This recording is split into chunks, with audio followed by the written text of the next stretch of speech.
What is up, everyone? I'm coming on here for a couple of plays for the day. Overall, a pretty solid weekend, and yeah, we do go ahead and cash this 8x right here with these guys. As you're going to see across the board, guys, a lot of NFL and college football using correlation, which is what I always talk about. It's really what this channel is founded around, right? It's taking guys over together or under together. So I took these guys in college football over together. I took these guys in League of Legends over together, and they hit over together because they won the game.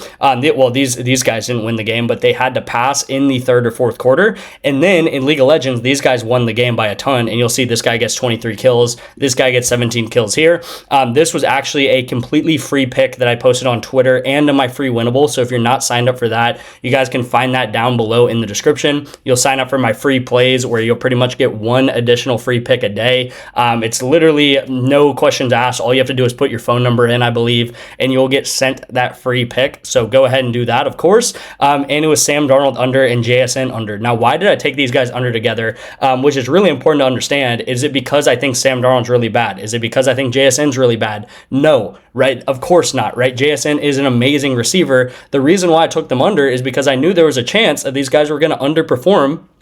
And again, if Sam Darnold only gets a little bit above 50 yards in the first half, I know that JSN is not going to get, 50 yards himself, right? You'll see that he actually gets 32 yards out of the 56 yards that Sam Darnold had, again, because these guys are very tied together. Pretty much every single time that Sam Darnold throws the ball, there's a very high likelihood that JSN is going to be on the other side of it. And if Sam Darnold does not do very well, so he only throws the ball for 56 yards, then JSN is not going to get very, very many of those yards, right? As you'll see in this UTSA play, we had another 5x right here. Really nice to see there. Again, I took the overs. The overs hit together. This was actually right here on this channel. So I think this was like Friday night, Friday's video, something like that. We did go ahead and cash this 5.25x. We are waiting for this Jawan guy to go ahead and go over, and he goes way over. All right. So this was right here on this channel. We did cash this for a 5.25x. Now, then the next play, I believe, was I forget the play, but it was with the Chargers guys, and it was with another college football guys, I think with the Houston game, and they did not hit together, okay? So sometimes you're going to hit these together, and when they do hit, they're hitting for like a 5x or an 8x, so they're going to hit a lot more than when they miss. Now, you're going to see here a couple of setups. We have a setup for this Miami game. Again, we took Brissett, we took Trey McBride over. They had a really nice game throwing the ball, even though they lost the game by a ton.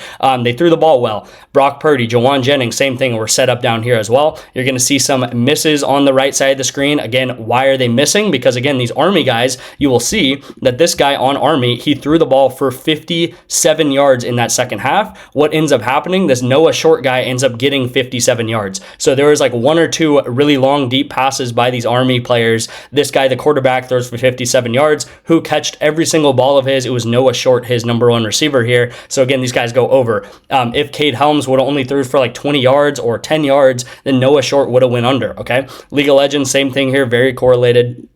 And you'll see down here at the bottom, Haynes King, Malik Rutherford, and then we have Malik Willis and Christian Watson. These guys went way over together, right? Malik goes over his line by like 100 yards, more than 100 yards. And then Christian Watson goes over his line by 100 yards as well, because they had an insanely good game throwing the football. You'll see over here, very small, but same thing with Jalen Hurts. And if you see here with Jalen Hurts, guys, I took Jalen Hurts under in the second half. He literally got 0 yards. So if the quarterback gets 0 yards, you know that his receivers are also going to go under. But unfortunately, Brock Purdy does miss. He had a really insane first half. And then Joe Burrow also missed a slip here by about 3 yards. So if Joe Burrow doesn't throw for 3 more yards in this half, we do hit another one, which would have been really nice, but obviously we did not get it. It is what it is, right? That's going to happen sometimes. If Joe Burrow would have just maybe missed one more throw, or I think he had, a couple of passes where people broke some tackles and such. But again, guys, this is what we do. We do correlation. As you guys know, when a quarterback throws the ball to his number one receiver, they're going to get a lot of catches, and vice versa may happen as well, right?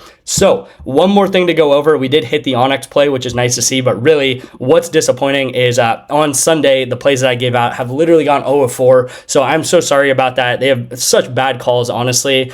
Some of them I feel like were okay calls. Burrow had 20 pass attempts by halftime. But again, when a team is winning by like 30 points or whatever they're winning by, they actually subbed him out of the game. So Joe Flacco came back in and they completely stopped passing the ball. And Mbuka needed one more receiving target in this entire game. He had 0 receiving targets in the first half. I don't know how you go a full half without throwing to Mbuka once, but I don't know. I guess that's, probably why they lost.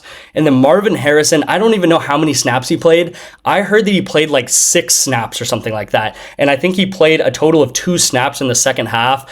So there was really a chance that they could have rebooted him. But yeah, he had a heel injury. Everything was pointing to the fact that he was going to play. He was going to maybe be a little bit limited. But yeah, he was extremely limited. He didn't even get 1 target or 1 catch.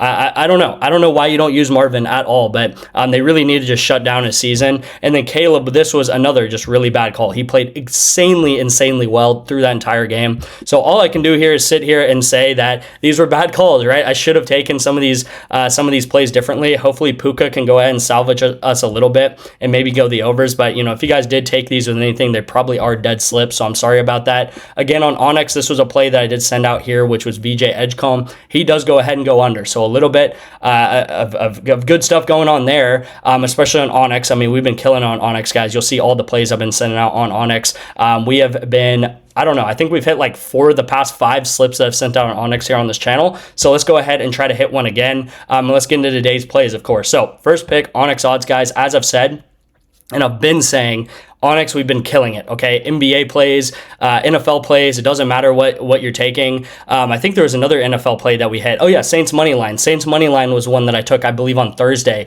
Saints money line goes ahead and hits for us as well, which I forgot to screenshot. I talked about that one pretty much all week. Obviously, Edgecomb hits, and then we are going to go ahead and play Karl Anthony Towns over points and rebounds for tonight's game, Knicks versus Pelicans. This is going to be the play on ONYX. Now, what is ONYX odds? You might be asking. ONYX odds is a app. They actually just released an app last week. It used to be a web application, but now it is actually an app you can get on your phone, and you can play things like money lines, like spreads. As you guys saw, we took Saints money line last week, and you're able to do this all within the app. On ONYX odds, you'll see all of these purple states it is available in. I send out about 2 to 3 ONYX plays a day, so if you're going to get into the VIP, guys, you need ONYX odds. You will also get $100 in free picks. It's actually $115 in free picks.